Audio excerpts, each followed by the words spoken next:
Eh bien, on est de retour pour justement, Éloi, comme tu l'as dit, ce fameux segment médias sociaux.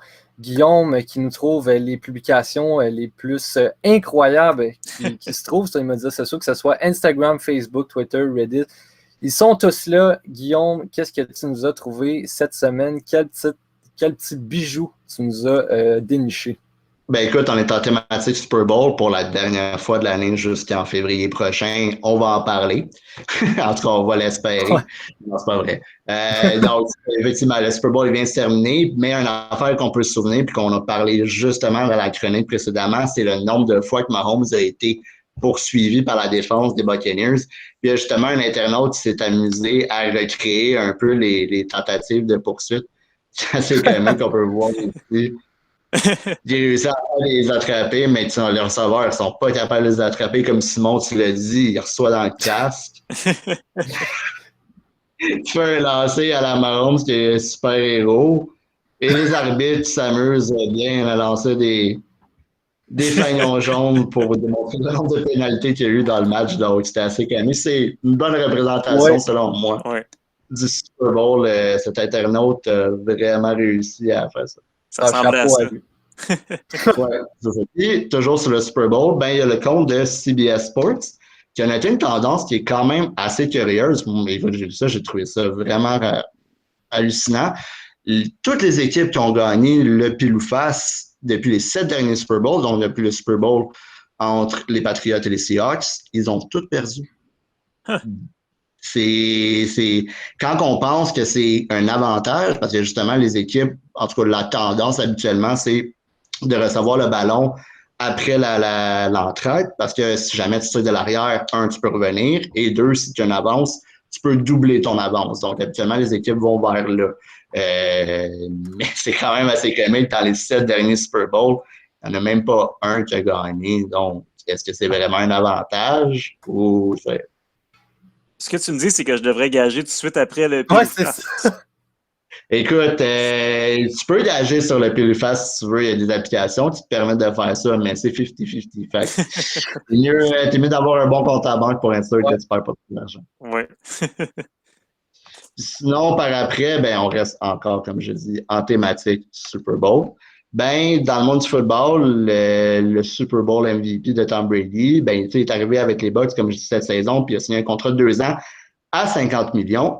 Et avec les bonus qu'il a reçus cette année, dont le top 5 en verge et touchdown, en touché, et faire les séries et gagner le Super Bowl, il a gagné 28,3 millions. Oh non! 28,3 millions, pourquoi c'est important, tu sais? Parce que ça rappelle la remontée historique que Tom Brady avait fait avec les Patriots contre les Falcons d'Atlanta. Et écoute, je sais pas si c'est voulu, parce que je sais pas si vous vous rappelez, les gars, leur bague de Super Bowl qu'ils ont gagné, il est supposé avoir 283 diamants. En tout cas, je me rappelle avoir vu quelque chose de même. Je pensais que c'est vrai, mais en tout cas, c'est ridicule. Donc, je ne sais pas si Brady a fait exprès, mais en tout cas, c'est une belle anecdote, moi, dire. Écoute, j'ai vu des gens porter le chandail écrit 28.3 dessus, là, avec le logo de la station de télévision. Donc, c'est vraiment des chiffres qui sont mythiques là, dans le monde du football, vraiment. Oui, ils sont mythiques, mais tu ne dois pas être le bienvenu à Atlanta, me dire. Quand tu as 28 dans la radio et tout, c'est clair que ça doit rappeler un douloureux souvenir. Ah, puis ça ne m'étonnerait pas, en connaissant Brady, là, à chaque fois, ça fait 2 saisons maintenant, peut-être plus, à moins que je me trompe, là, mais qui aime ça narguer un petit peu les équipes de la Ligue. Tout ça, on le voit avec Gronkowski là, qui a fait ses vidéos lorsqu'il se qualifie pour le Super Bowl, là, justement. Il a toujours le don pour narguer les autres. Donc, est-ce que c'est voulu ou pas voulu? Oui. C'est quand même quelqu'un qui a de l'humilité. Je veux dire, c'est quand même très humble, mais tu as absolument raison. Je pense qu'il aime ça démontrer qu'il est le plus grand un bon nombre de fois. Oui.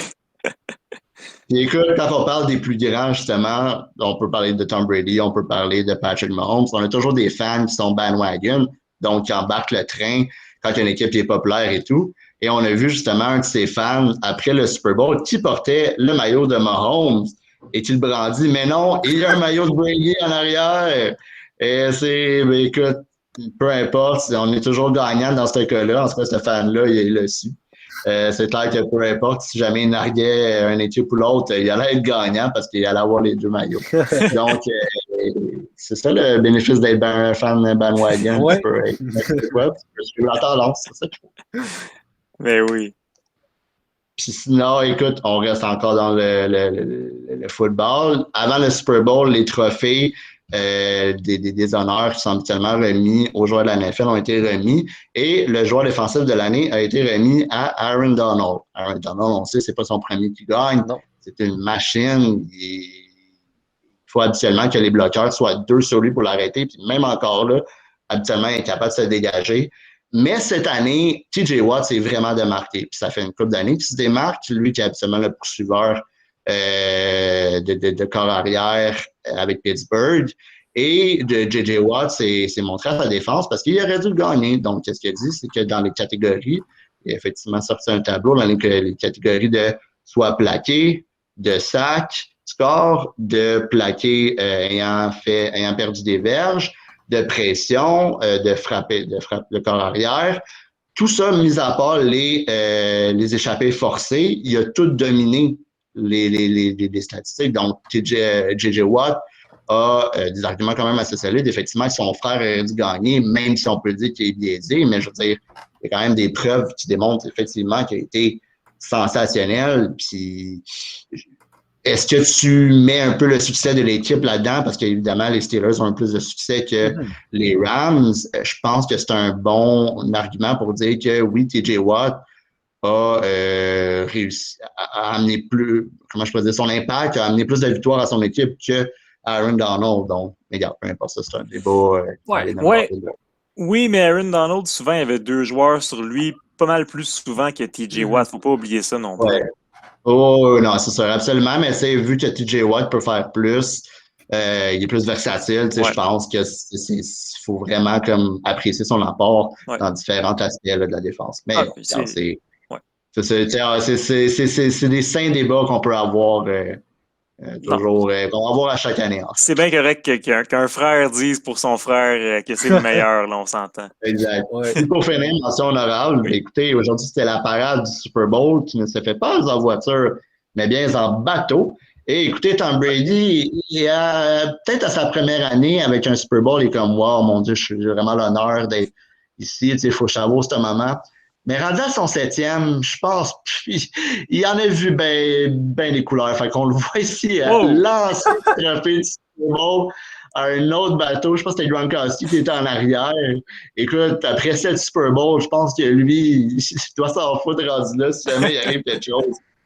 Écoute, il va pouvoir l'en remplacer. Même la Ligue, je pense pas qu'il va être fâché. Il faut se rappeler aussi que Gronkowski, si je ne me trompe pas, avait brisé le trophée du Super Bowl il y a 2 ans. Donc, les Patriots l'ont d'ailleurs nargué là, cette semaine. On n'a pas l'image, mais les Patriots l'ont nargué cette semaine en publiant, en félicitant Tom Brady et en disant justement à Rob Gronkowski, fais attention avec ce que tu vas faire avec le trophée en rappelant les événements du passé. Là. Donc, au moins, cette fois-ci, c'est peut-être pas Gronkowski qui serait dans le trouble, là, mais Brady en le lançant comme ça. Écoute, au moins, il l'a attrapé de l'autre côté. C'est ça l'important.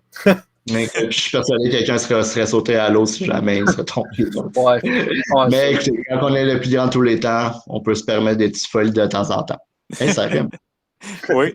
Et Guillaume, on souligne dans les commentaires, il y a Brent qui nous dit qu'il y a les chandails blancs aussi. 3 des 16 derniers champions du Super Bowl portaient des chandails de couleur et non blancs. Donc ça aussi, ça pourrait influencer nos paris. Là. Écoute, c'est intéressant qu'il dise ça parce que justement, Tom Brady a demandé d'avoir les chandails blancs avant, parce qu'habituellement, ça devait être le contraire, vu que les Buccaneers recevaient les Chiefs. Mais non, Tom Brady a demandé le contraire. Donc, écoutez, Brent me dire, c'est quand même, ça doit être quelque chose. Je veux dire, Tom Brady, c'est le plus grand, on peut pas rien. Il y a sûrement su quelque chose. Oui, effectivement. C'est peut-être les dieux du football qui y ont parlé. Là.